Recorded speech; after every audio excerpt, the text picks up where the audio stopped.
গত এক সপ্তাহে বাংলাদেশের অর্থনীতিতে ঘটেছে বেশ কয়েকটি গুরুত্বপূর্ণ ঘটনা। সরকার নতুন অর্থবছরের জন্য উচ্চাভিলাষী রপ্তানি লক্ষ্যমাত্রা নির্ধারণ করেছে। চট্টগ্রামে শুরু হয়েছে $130 কোটি চীনা শিল্পাঞ্চলের নির্মাণ কাজ। আন্তর্জাতিক রেটিং সংস্থা S&P গ্লোবাল বাংলাদেশের ঋণ মানের পূর্বাভাস কমিয়ে দিয়েছে। একীভূত হওয়া ইসলামী ব্যাংকগুলোর গ্রাহকদের জন্য এসেছে স্বস্তির সিদ্ধান্ত।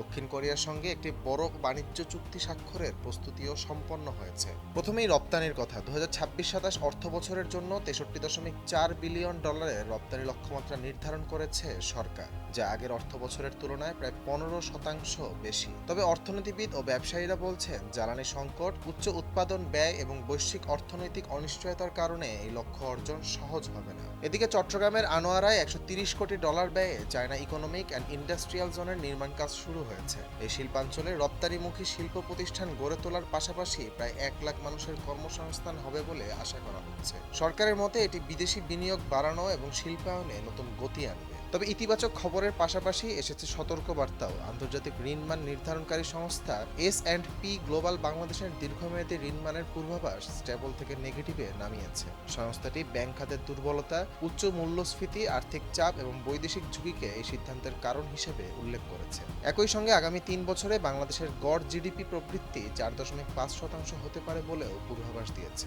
ব্যাংক খাতে গ্রাহকদের জন্যও এসেছে স্বস্তির খবর। একীভূত হওয়া 5টি ইসলামী ব্যাংকের আমানতকারীরা জরুরি চিকিৎসা ও পারিবারিক প্রয়োজনে সর্বোচ্চ 10 লাখ টাকা পর্যন্ত উত্তোলনের সুযোগ পাবেন। পাশাপাশি বাংলাদেশ ব্যাংক মুনাফা কর্তনের বা হেয়ার কাট পদ্ধতিও সাময়িকভাবে স্থগিত করেছে। নতুন সম্মিলিত ইসলামী ব্যাংক গঠনের প্রক্রিয়া শেষ না হওয়া পর্যন্ত এই সুবিধা কার্যকর থাকবে। অন্যদিকে দক্ষিণ কোরিয়ার সঙ্গে কম্প্রিহেন্সিভ ইকোনমিক পার্টনারশিপ এগ্রিমেন্ট বা সেপা চুক্তি স্বাক্ষরের প্রস্তুতি সম্পন্ন করেছে বাংলাদেশ।